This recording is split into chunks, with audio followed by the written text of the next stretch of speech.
সেই জমিদার বাড়িটিতে ভূতের আনাগোনা। এখানে ভয়ঙ্কর পুরাতন বাড়ি। একা একা কি ভয় করছি রে ভাই। এখানে নাকি মাঝে মাঝে সেই জমিদারের মেয়ের হাসিটা শোনা যায়। হাসি নাকি এখন সন্ধ্যার সময় শোনা যায়। গোপালপুরের সেই হেমনগরের জমিদার বাড়িটি।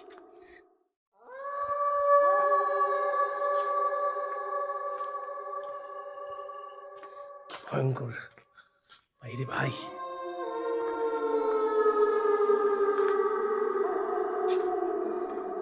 কি ডেঞ্জারাস।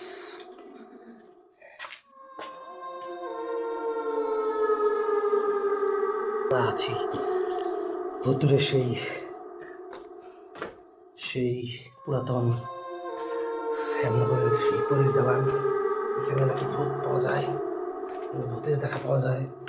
সেই জমিদারের মেয়ের মায়াবী হাসি, সে এখনো এখানে ঘুরে বেড়ায়। তার আত্মা সে পুরানো হেমনগরের সেই জমিদার বাড়ি।